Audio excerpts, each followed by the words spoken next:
नेताओं का पेंशन बंद होना चाहिए कि नहीं होना चाहिए? निश्चित बंद होना चाहिए, निश्चित बंद होना चाहिए। और कैसे कैसे लीजिए, आपको भी पेंशन मिलता है? हाँ, मुझे भी, मेरा भी बंद कर दे भाई, कल से बंद कर। और योजना का पेंशन के बारे में आप सुनिए, जितने बार नेता चुनाव जीतेंगे उतने बार उनको पेंशन मिलेगा।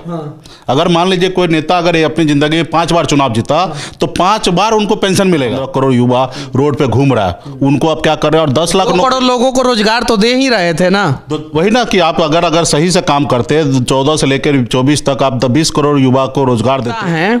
तो आपसे एक थोड़ा सा कड़वा सवाल, अग्निवीर के जैसे नेतावीर भी योजना आना चाहिए। 5 साल के लिए नेताजी को चुना जाता था तो 5 महीने का योजना हो जाना चाहिए। हर 5 महीने के बाद जो है 75% नेता को रिजेक्ट। जब सरकार को इस देश के लोगों को राष्ट्रवादी बनाना है, ट्रेनिंग देना है, तो इस देश के हर एक राज्यों के हर एक जिला में डिफेंस एकेडमी खोले और उस एकेडमी को संचालित जो है रिटायर्ड आर्मी के जवान या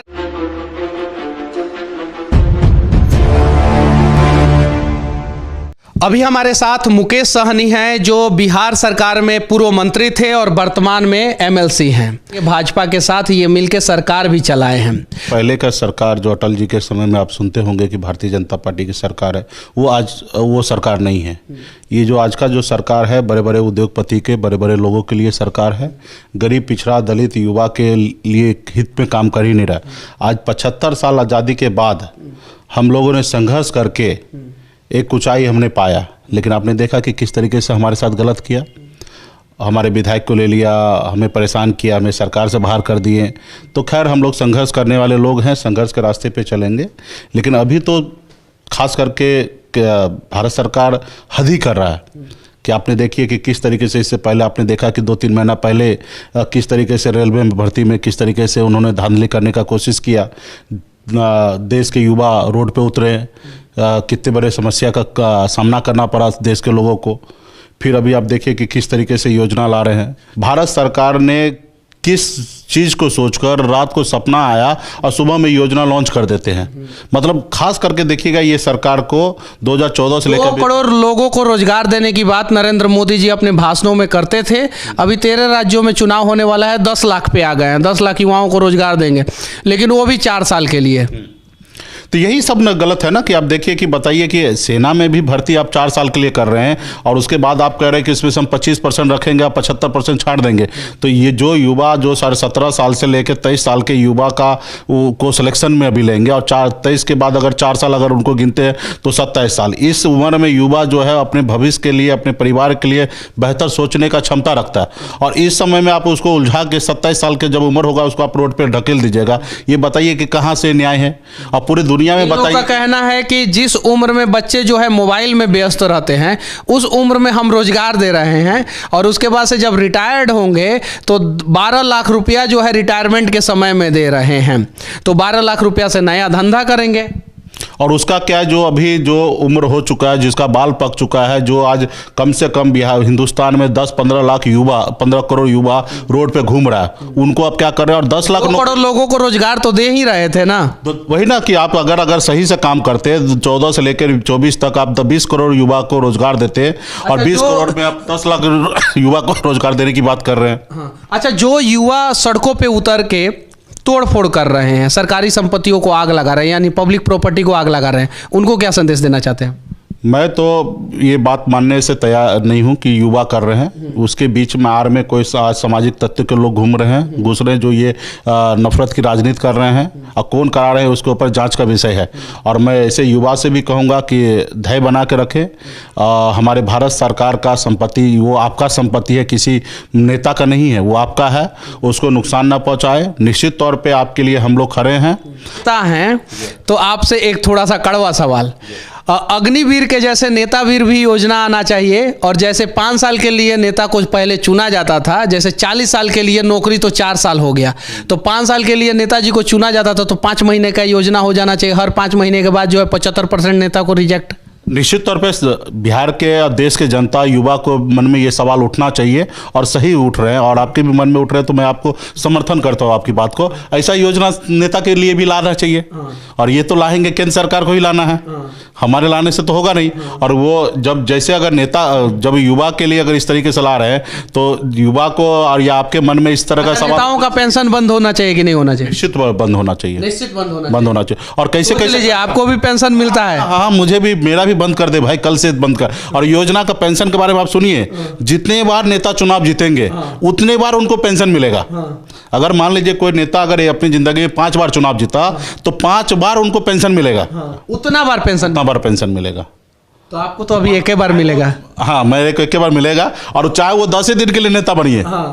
अभी जैसे हम 2.25 साल के लिए ही बने, तो 2.25 साल में ही हमारा लाइफ टाइम तक हमको पेंशन मिलेगा अभी। ठीक है, पेंशन त्यागने के लिए आप तैयार हैं? मैं तैयार हूँ, अगर सरकार कानून। अब पूरे बिहार के नेता तैयार हैं? पूरे बिहार का तो मैं बात नहीं करूंगा, पूरे बिहार का अगर नेता तैयार होता तो ये अभी तक खत्म हो गया रहता, लागू ही नहीं होता। और ये लागू करने वाला भी नेता ही होंगे जिन्होंने अपने सुख सुविधा के लिए, अपने फैसिलिटी के लिए इस तरीके से कानून बनाए। बताइए कि आप देश में पेंशन खत्म करना चाह रहे हैं, पेंशन नहीं देना चाहते हैं, और आप एक इसी देश में आप नेता के लिए पेंशन, जितने बार चुनाव जीतेंगे उतनी बार पेंशन दे रहे हैं। तो ये तो इससे पहले कोई नेता ही एक कानून पास किए हैं, कानून बनाए हैं, आप लोग तो जाके बनाए नहीं। तो मैं तो चाहूँगा कि एक बार पेंशन ठीक है किसी नेता को, और जब अगर देश में हमारे एक बार पेंशन ठीक है किसी नेता को, मतलब कि कहने का मतलब आपका मतलब नेता के समर्थन में आप खड़े हो रहे हैं क्योंकि आप ऑलरेडी नेता हैं, तो आर्मी के जवानों को भी तो पेंशन मिलना चाहिए।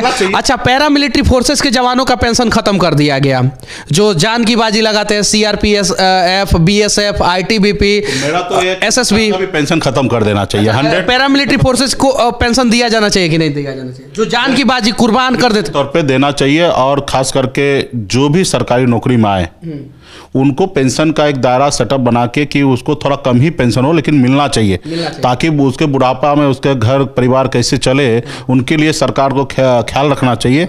उसके लिए जो भी पैमाना हो, लेकिन पेंशन का स्कीम तो रखना चाहिए, क्योंकि उनके बुढ़ापा में उनके लिए आप सरकार ही बेहतर व्यवस्था कर सकता है। नेता का बेटा नेता राजनाथ सिंह जी, जो डिफेंस मिनिस्टर हैं, जिन्होंने अग्निवीर योजना लॉन्च किया, अग्निपथ पे चलेंगे अग्निवीर हमारे देश के, और अपने बेटा को अग्निपथ पे नहीं चलाएं, अग्निवीर नहीं बनाएं, उनको नोएडा से जो है विधायक बना दिए। तो नेता का बेटा नेता कब तक बनता रहेगा? जब तक देश के युवा, देश के लोग नहीं समझदार होंगे तब तक ही बनते रहेगा। इसमें तो देश के, आपने जब 2014 में मोदी जी ने कहा कि हम 2 करोड़ युवा को रोजगार देंगे, हर साल 15-15 लाख रुपया खाता में लाके देंगे, तो आपने 19 में सवाल क्यों नहीं किया? आप छोड़ क्यों दिए? चलो 15 लाख रुपया विदेश से काला धन लाएंगे, ये बात छोड़ दो, फिर आप क्यों उन लोगों के साथ चले गए? नहीं, देखिए, हम राजनीति कर रहे हैं, ठीक है, हमारी पार्टी है, हमारी अपनी विचारधारा है, हम उनके विचारधारा से नहीं चलते हैं। आपके विधायकों को कितने में खरीदा गया था? हम जो सुनते हैं 100 करोड़ रुपया में। एक विधायक को? एक विधायक को 100 करोड़ रुपया। ये 100 करोड़ रुपया आया कहाँ से होगा? ये तो अभी वही जवाब देंगे ना जो उन्होंने खरीदा है, हमको तो मिला नहीं है, ठीक है। तो वही 300 करोड़ रुपया, 3 को विधायक खरीदे, 300 करोड़ रुपया हमको दे दे तो हम देश के युवा में बांट देते पैसा, कम से कम ये संतोष तो होता। ये 300 करोड़ रुपया युवा में बांट दिए, अब बताइए ये 100 करोड़ रुपया दे के विधायक खरीद लेते हैं। जब सरकार को इस देश के लोगों को राष्ट्रवादी बनाना है, ट्रेनिंग देना है, तो इस देश के हर एक राज्यों के हर एक जिला में डिफेंस एकेडमी खोले, और उस एकेडमी को संचालित जो है रिटायर्ड आर्मी के जवान या रिटायर्ड पैरामिलिट्री फोर्सेस के जवान करेंगे, और उसमें ट्रेनिंग दी जाएगी, और जिन युवाओं को ट्रेनिंग दी जाएगी वो इलेक्शन कैंपेनिंग में जाए, जैसे इलेक्शन की ड्यूटी पे टीचर जाते हैं स्कूल बंद करके, तो ये युवा जाएंगे। आम के आम गुठलियों का दाम, युवाओं को राष्ट्रवादी भी बना दिए, ट्रेनिंग भी दे दिए। मैंने सुना कि अभी जो केंद्र में सरकार जो है ना, वो सठिया गया है, ठीक है, मेरा सुना। हाँ, मैंने सुना आपका, सच कह रहे हैं आप कि सठिया गए, कुछ भी कभी भी करते हैं, और ये देश को सही रास्ते पे आप देखिए ना, हमारे देश 2014 से लेकर क्या कर रहा है, हिंदू मुसलमान, जातिवाद, ये वो, अब नौकरी भी देते उसको इतना बवाल कर दे रहे हैं। पहले भी नौकरी मिलता था, पहले भी चीज़ें होता था, कभी आप सुने हैं? आप एक एक चीज़ नए ऐसा करने के लिए जा रहे हैं। कभी नोटबंदी कर दे रहे हैं, कभी आप कृषि कानून ला दे रहे हैं। 2 साल तक इस देश के लोग परेशान रहे और उसके बाद फिर आप वापस लेते हैं। GST ला दे रहे हैं, लोगों को परेशान कर दे रहे हैं। मतलब आप बेगर सोचे समझे, बेगर प्लानिंग का आप स्कीम ला दे रहे हैं। हमको नहीं लगता कि दिल्ली में जितने भी IAS ऑफिसर हैं उनको राय विचार लेते होंगे आज के जो सरकार है। रात में मन हुआ बैठा दिए, भाई ऐसा करो। और दिल्ली में जो ऑफिसर है वो भी ज़्यादा विरोध होगा तो झोला लेके चले जाएंगे, झोला लेके धमकी देते हैं ना कि हमारे पास है क्या, हम झोला उठाएंगे, हिमालय चले जाएंगे। मेरा यही है कि देश के सरकार को, देश के भारत सरकार को समझने की आवश्यकता है। आज देश में जो इतना उग्र आंदोलन हो रहा है, प्रदर्शन हो रहा है, मैं उनसे भी हाथ जोड़ के विनती करूंगा, अपील करूंगा कि ऐसा कुछ ना करें। और मुझे लगता है कि इसमें भी जो रियल है युवा जिसको नौकरी की आवश्यकता, वो लोग इसमें निश्चित तौर पे नहीं आए होंगे। ये कहीं ना कहीं इस मुहिम को भटकाने के लिए कुछ असामाजिक तत्व लोग इसमें घुस गए होंगे, जो इस तरीके से मैं देखने के लिए मिल रहा है। कहीं पे ट्रेन जलाया जा रहा है, कहीं पे किसी का घर पे तोड़फोड़ किया जा रहा है। लेकिन सरकार इस पे तुरंत कोई भी चीज़ को, जैसे आपने किसी कानून को आपने लिया, युवाओं से आप बात करेंगे कि नहीं बात करेंगे? जरूर बात करेंगे। कब बात करेंगे? अभी आपके माध्यम से भी रख रहे हैं बात, तो ये बात ही कर रहे हैं और जो समय मिलेगा वहाँ पे जाके बात करेंगे। जैसे कृषि कानून 2 साल के बाद वापस लिए ना आखिर भारत सरकार, योजना इस तरीके से जो दुनिया में कहीं नहीं चल रहा है। अगर वो योजना आप भारत में चलाना चाहते हैं तो भारत के लोगों से पहले पूछ लीजिए कि हम ऐसा योजना चलाना चाहते हैं। एक युवा से फीडबैक ले लीजिए, युवा क्या चाहता है, उसके बाद कीजिए। आप अचानक नोटबंदी के जैसे मत लग कीजिए। नोटबंदी ठीक है, अचानक आपने कर दिया कि चलो ठीक है, नहीं तो लोग गड़बड़ कर लेगा। अभी इसमें क्या गड़बड़ कर लेगा? इसमें तो आपको सर्वे कर लेना चाहिए पूरे देश में युवा से कि हम ऐसा स्कीम लाना चाहते हैं। बड़े बड़े अच्छे आपके आर्मी चीफ वगैरह, ऑफिसर वगैरह सब विरोध आपका कर रहा है कि भाई 2 साल 4 साल में क्या ट्रेनिंग ले पाएगा बच्चा, और 2-4 साल में जाके दुश्मन का कैसे सामना कर लेगा। आप इसके लिए अच्छे से ट्रेनिंग दीजिए। जो प्रक्रिया है जैसे प्रमोशन का, उसी तरीके से प्रमोशन हो ताकि वो भविष्य में डील कर सके, हर चीज़ को डील कर सकता है। तो आपके अपने एजेंसी हैं, वो आपका विरोध कर रहा है, तो इसका मतलब आप अपने एजेंसी को भी गुत्थित में नहीं लिए। देश के नेताओं से भी विनती है कि युवाओं के दिल का दर्द समझने का प्रयास करें, युवाओं के साथ खड़े होने का प्रयास करें। बाकी हमारा ये प्रयास कैसा लगा, मुकेश सहनी के बारे में आप लोग क्या सोचते हैं, कमेंट करके जरूर बताना। जय हिंद।